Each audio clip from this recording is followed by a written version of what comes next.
है। जो असली प्लेयर है, जो पैसे को सदुपयोग करना जानते हैं, वो लोग सेबी के पास आए, वो कहते हैं मालिक कुछ ऐसा करो कि मार्केट ऊपर जाए तब भी पैसा कमाऊं, मार्केट नीचे जाए तब भी पैसा कमाऊं। ठीक है, उस कंडीशन में सेबी ने बोला एक काम करो भाई, तुम इक्विटी की जगह ना उसके फ्यूचर में काम कर लो। तो फ्यूचर यहाँ पे लॉन्च किया गया था। उसका कारण ये है, आपके और हमारे लिए फ्यूचर लॉन्च नहीं किया गया था। इसके पीछे का रीजन समझाता हूं कैसे लॉन्च किया गया। इक्विटी में क्या होता है, इक्विटी में आप भाई कितने भी शेयर खरीद सकते हो, एन नंबर ऑफ शेयर आप खरीद सकते हो, चाहे वो 1 हो, चाहे वो 100 हो, चाहे वो 1000 हो, आपकी जैसी क्षमता। बट फ्यूचर की जब बात आ जाती है मेरे भाई, तो फ्यूचर में क्या किया गया, फ्यूचर में एक स्ट्रेटजी लगाई गई सेबी की तरफ से और बड़े प्लेयर्स की तरफ से। जो प्लेयर्स है ना, उनकी तरफ से क्या स्ट्रेटजी लगाई गई कि फ्यूचर से आम जनता को दूर रखो, वो यहां पे आने की सोचे भी ना, कुछ ऐसा कर दो मालिक। तो सेबी ने बोला ठीक है मालिक।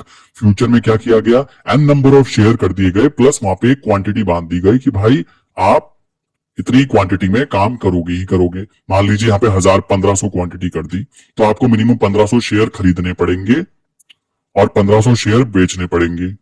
जबकि यहां पर क्या है, यहां केवल आप खरीद के चल सकते हो, जिसमें जीतने के चांस थे 20%। समझ गए?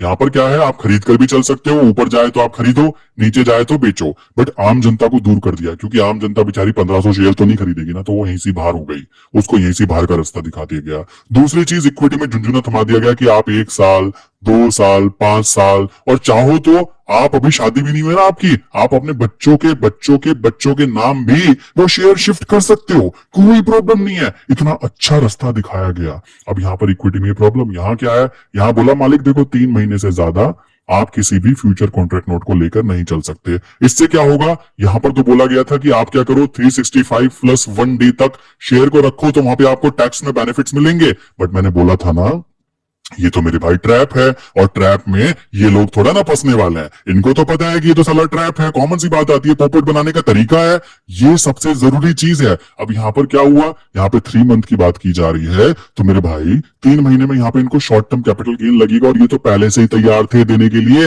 ये इस बात को जानते हैं कि किसी भी शेयर के अंदर एक लिमिट से ज्यादा नहीं बैठा जा सकता। अगर मुझे दिखता है मैंने आज 100 रुपए का शेयर बाय किया, अचानक से गंदी मूवमेंट आई, 120 का हो गया, तो मैं क्यों 1 साल तक पोपट बन के वहां पे बैठा रहूंगा, मैं तो वहां पे विद इन 2 डेज या 3 डेज में निकल जाऊंगा ना। तो ये बात इस चीज को पता है, आम जनता को नहीं पता। आम जनता खुश हो रही है, 365+1 डे तक रखूंगा। चलो जी, दूसरा पॉइंट कंप्लीट हो गया। तीसरी कंडीशन की बात करते हैं। तीसरी कंडीशन यहाँ पे ये रख दी गई कि यहाँ पर काम कर रहे हो, यहाँ पे आपको 20% तो ऊपर जाएगा तब भी आप पैसा कमा लोगे, 20% नीचे जाएगा तब भी आप पैसा कमा लोगे। मतलब अपनी ओवरव्यू देखोगे ना तो पता लग जाएगा। अब असली जो गेम था, 60% टाइम तो मार्केट मालिक साइडवेज रहती है। अब ये बड़े प्लेयर क्या कहते हैं, फिर कहते हैं अजी ये तो दिक्कत की बात है। दिक्कत की बात किसके लिए है, सेबी के पास जाते हैं। ये लोग क्या कहते हैं कि मालिक एक प्रॉब्लम की बात है, मार्केट ऊपर जाएगी पैसा कमा लेंगे, नीचे जाएगी कमा लेंगे, बट भाई असली प्लेयर तो ये है जो मार्केट साइडवेज होती है 60% टाइम, और हमारा तो पैसा सोचो, साल का 60% टाइम अगर हमने पैसा नहीं कमाया तो क्या होगा, हम पैसे कैसे देंगे। सीबी कहती है ओके मालिक, एक काम करते हैं, हम ऑप्शंस ला देते हैं। ठीक, अब ऑप्शंस ला देते हैं। ऑप्शन में क्या हुआ, ऑप्शन में कॉमन सी बात है, यहां पर भी 2 पार्ट बांट दिए गए। ध्यान से समझना गेम कितना तगड़ा है। यहां पर भी 2 पार्ट बांट दिए गए। 2 पार्ट, पहला पार्ट हो गया आम जनता के लिए, क्योंकि आम जनता को भी तो झुंझुना थमाना है ना कि आपके लिए हमने कुछ किया। दूसरा पार्ट हो गया बड़े प्लेयर्स के लिए, कि बड़े प्लेयर्स आप तो जानते हो ना कि आपके लिए ये है, तो आप तो यही करोगे, इनको पता है। चलो जी, यहां पर क्या है, ऑप्शंस को बांट दिया। ऑप्शंस इसको बाय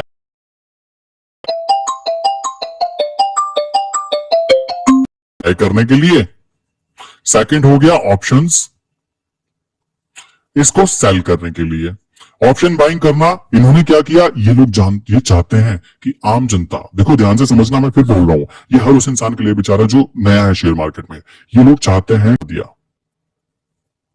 आपके पास में 1000 रुपए हैं तब भी आप कर सकते हो, आपके पास 10,000 है तब भी कर सकते हो, 1 लाख है तब भी कर सकते हो। यहां पर क्या है, बताया गया कि आपका नुकसान होने के चांसेस कह सकते हो, लाइक आपको केवल मान लीजिए आपने 1000 रुपए लगाया है ना, तो मैक्सिमम आपके 1000 ही जा सकते हैं, बट बनने की बात करें तो 10,000 भी बन जाएंगे। ये झुंझुना यहाँ पे थमाया गया आम जनता को, और बेचारी आम जनता है वो इंफॉर्मेशन के ऊपर तो काम नहीं करती, तो कॉमन सी बात है वो ऑप्शन बाइंग की तरफ ज्यादा अट्रैक्ट हो जाती है। बट अगेन ऑप्शन सेलिंग की बात करें तो ऑप्शन सेलिंग को बड़े प्लेयर प्लस सेबी की तरफ से मिलकर क्या किया गया, कॉम्प्लिकेटेड बनाया गया। पहले ही बोला जाता है भाई ये तो बहुत ही ज्यादा हार्ड है, ठीक, इसमें काम करने के लिए डाटा की जरूरत पड़ती है, कद्दू डाटा की जरूरत पड़ती है, कॉमन सेंस की जरूरत पड़ती है। अगर आपको इन्फॉर्मेशन है देन कर सकते हो। यहाँ पर क्या है, यहाँ तो क्या था, छोटे प्लेयर आएंगे ऑप्शन बाइंग करने के लिए, आम जनता 1,000 रुपए लेके आएगी, तो क्या होगा, काम कर लो। बट इनको पता है कि ऑप्शन सेलिंग तो हमने बड़े प्लेयर के लिए बनाया, और बड़े प्लेयर के पास पैसे की कोई कमी नहीं हो, तो बैंक से लोन लेके आया हुआ है, लाखों करोड़ों है। तो यहाँ पर क्या है, इन्होंने क्या किया, फंड की रिक्वायरमेंट बहुत हाई कर दी। तो हाई कर दी तो आम जनता तो यहां से वैसे ही दूर हो गई कि भाई हम तो ऑप्शन सेलिंग कर ही नहीं सकते। समझ रहे हो गेम क्या है, कितना प्री प्लान तरीके से काम किया गया है ना। जब मैं ये चीज सोचता हूँ ना, दिमाग में लाता हूँ, मुझे हंसी आती है यार, कितना तगड़ा गेम खेला गया है। और कमाल की बात है, आम जनता को पता भी नहीं लग रहा इस बात का। चलो जी, थर्ड कंडीशन, फंड की बात हो गई। थर्ड कंडीशन क्या है, इसको कर दिया स्लो, क्योंकि बड़ा प्लेयर जानता है मेरे भाई, पैसे कमाने में लोगों की पुश्ते निकल जाती हैं। समझ रहे हो, लोग रिटायर होते हैं ना बेचारा, मैंने बताया था एग्जांपल दिया था टीचर का। एक टीचर बेचारा पूरी जिंदगी मेहनत करता है, दूसरे के बच्चों को ग्रोथ करवाता है। हो सकता है बच्चे उस टीचर से ज्यादा पैसे कमाने लगे, अच्छी बात है, उन्होंने मेहनत की। यहाँ पर क्या है, टीचर को मिलते हैं साल पूरी जिंदगी के करने के बाद 20 लाख रुपए का रिटायरमेंट। हो सकता है ये टीचर बेसिकली काम करे, यहाँ पे आ जाए, बट ये इंसान जानता है कि एक स्लो प्रोसेस है। पूरी जिंदगी मेहनत करने के बाद उस इंसान को 20 लाख मिले जिसने दूसरों के बच्चों की जिंदगी को चेंज किया, तो ये इस बात को अच्छे से समझता है कि पैसा कमाना एक स्लो प्रोसेस है। रातों रात गधे पे सवार होकर कोई भी करोड़पति नहीं बना और ना ही बन सकता। उसके लिए फिर तो आपको कोई ना कोई 30 मार्का वाला गेम खेलना है, जिसको बोल सकते हो जुआ खेलना है। वहीं कर सकते हो कि 1 का 10 बनाया, वो भी आपकी किस्मत, आई डोंट थिंक इतनी अच्छी होगी। चलो जी, तो यहाँ पर सारा गेम ये कर दिया गया। अब हम समझते हैं कि भाई अगर हमें काम करना है तो हमें किस चीज में काम करना चाहिए, कैसे काम करना चाहिए। देखो, मैं ऑप्शन बाइंग के सपोर्ट में बिल्कुल भी नहीं होता हूँ, बिकॉज मैं जब ये बातें जान चुका हूं ना, और जानने के बाद भी अगर मैं इसके अंदर निकालूं अपनी कि भाई मैं तो, मेरी किस्मत अच्छी, देखो मेरी तो किस्मत इतनी अच्छी है ना, मैं तो आपको खुल्लम खुल्ला कह रहा हूं, मेरी किस्मत इतनी अच्छी है ही नहीं। सो आशा करता हूं आपकी भी इतनी अच्छी नहीं होगी कि आप ऐसी कंडीशन में, एकदम नेगेटिव कंडीशंस में भी आप पैसा कमा जाओ। हम तो भाई सिंपल सी बात है, जो अमीर लोग कर रहे हैं ना उनको कॉपी करना है, और इंडिया वाले हैं भाई, कॉमन सी बात है, क्या कॉपी नहीं कर सकते क्या? सोचने की बात है, कॉपी तो करना है। अगर आपको रास्ता पता लग गया कि भाई ऐसे करके पैसा बनता है, अगर आपको रास्ता दिख रहा है और फिर भी आप इस पे नहीं चलना चाहते, तो मेरे भाई तुम पैसा कमाना ही नहीं चाहते। तुम एक काम करो, सीधा हरिद्वार जाओ, कहीं पे पहाड़ी पकड़ो और वहां पे आराम से ध्यान वगैरह करो। पैसे की कोई जरूरत ही नहीं है वहां पे, कॉमन सी बात है, बहुत सारे आश्रम वगैरह होते हैं, ये वाले लोग वहां जा सकते हैं। सिंपल सी बात है, क्यों? क्योंकि आपको अगर पता है कि यहाँ पे पैसा जाता है और यहाँ से पैसा आता है, फिर भी आप ये वाला काम कर रहे हो, तो आपको पैसे वैसे कमाने की कोई जरूरत नहीं है, क्योंकि आप वैसे भी पैसा कमाने ही वाले हो। उससे अच्छा तो कुछ अच्छा करोगे, धर्म का काम करोगे, आगे नाम बढ़ेगा, है ना भाई मेरे। चलो जी, आइए अब हम करते हैं ऑप्शन सेलिंग की शुरुआत, कैसे इसमें काम किया जा सकता है। ऑप्शन सेलिंग में होता क्या है, ध्यान से समझना। मैं ऑप्शन बाइंग की बात नहीं कर रहा हूं, ऑप्शन सेलिंग की बात करते हैं, क्योंकि हम काम ही ये करने वाले हैं, तो बिना मतलब जिस गली में हमें जाना नहीं उसके बारे में बात ही क्यों करनी। हम ऑप्शन बाइंग की बात कर रहे हैं, तो यहां पर सबसे पहली बात आ जाती है, हमारे जीतने के चांसेस ना 66% है और हमारे हारने के चांसेस 33% है। अब आप सोचेंगे यार, ये जब बातें सबको पता है कि 66% प्रॉफिट के चांस है, 33% लॉसेस के चांस है, फिर भी इसको काम क्यों नहीं करता कोई इंसान? असली कारण आ जाता है मेरे दोस्त, पैसा। यहाँ पर फंड की रिक्वायरमेंट बहुत ज्यादा हो जाती है। यहाँ पर बात की जाए, मैं स्पेशली बोलना चाहूंगा, हम करेंसी में काम करते हैं, तो करेंसी सेगमेंट की बात करें तो पर लॉट 2000 रुपीज लगता है, और शेयर मार्केट में सबसे कम जो फंड लगता है ना ऑप्शन सेलिंग में, वो यहीं पे ही लगता है। करेंसी मार्केट में ऑप्शन सेलिंग करते हो तो बहुत ही कम पैसे में काम हो जाता है, जहां निफ्टी बैंक निफ्टी में लाखों की जरूरत पड़ती है, यहाँ पर आप कुछ ही हजारों में काम कर सकते हो। ये पॉइंट अलग है, बाद में बताऊंगा। अभी ऑप्शन सेलिंग के कॉन्सेप्ट समझ लेते हैं, ठीक है। तो ऑप्शन सेलिंग है क्या? मान लीजिए मैंने बोला 100 रुपीज का कोई शेयर है, और मैंने देखा, इसके ओवरव्यू मैंने चेक किया। हमें केवल पता है ऑप्शन सेलिंग करते हुए एक बात ध्यान रखनी है कि हमारा ओवरव्यू क्या है, कि मार्केट मतलब जो वो स्टॉक्स है, जो भी चीज है, वो ऊपर जाएगी, वो डाउन जाएगी, या वो साइडवेज हो जाएगी।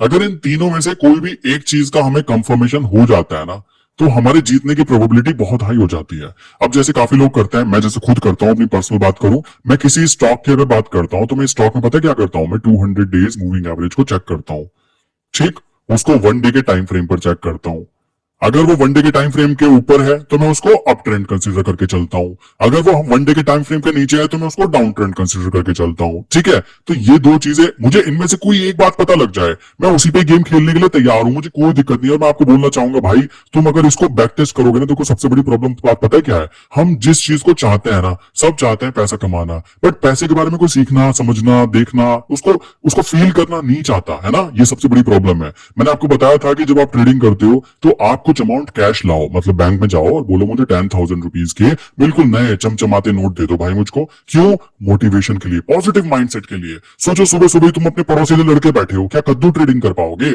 सोचने की बात है ना, घर में लड़ाई चल रही है, घर में लाइक कह सकते हो बहुत सारी चीजें होती हैं जो प्रॉब्लम्स होती हैं, सबके घर में होती है ना। तो उस कंडीशन में आपको ही ध्यान रखना है कि साइकोलॉजिकल गेम खेलना है ना, तो पॉजिटिव माइंडसेट होना ट्रेडर के लिए बहुत ज्यादा जरूरी है। एक अच्छा एटीट्यूड रखना वो भी बहुत ज्यादा जरूरी है। तो यहां पर ध्यान देने की बात है, आपने एक चीज आइडेंटिफाई कर ली, मैंने आइडेंटिफाई किया कि भाई मान लो मैं कहता हूं अभी मान लो डाउन ट्रेंड है, तो कोई भी स्टॉक है ना वो डाउन ट्रेंड में मैं कहता हूं जा सकता है। तो मेरा एक व्यू हो गया कि मार्केट भाई नीचे जानी चाहिए, नीचे जानी चाहिए। तो कॉमन सी बात है, अब मैं क्या क्या कर सकता हूं उस बात को समझू एंड सोचो। मार्केट बेसिकली नीचे आने वाली है, लाइक जो भी स्टॉक हमने सेलेक्ट किया है ना उसकी बात कर रहा हूं। अगर नीचे आने वाला है, आपको केवल एक चीज पता लग गई नीचे आने वाली है, और सोचो आपको दो कंडीशन जो है, पहली कंडीशन की अगर वो ऊपर भाग जाए, दूसरी कंडीशन वो साइडवेज हो जाए, इस कंडीशन की बात करें तो क्या हो सकता है? समझने वाली बात है ना। अब मान लो मुझे पता लग गया मार्केट नीचे जाने वाली है और मार्केट अगर साइडवेज हो जाने वाली है, तो केवल एक कंडीशन बची कि चलिए अब आज के इस वीडियो को यहीं पे खत्म करते हैं। Thank you so much for watching the video. I hope ये वीडियो आपको पसंद आया होगा। अगर वीडियो अच्छा लगा तो मेक श्योर आप वीडियो को लाइक करें, चैनल को सब्सक्राइब करें।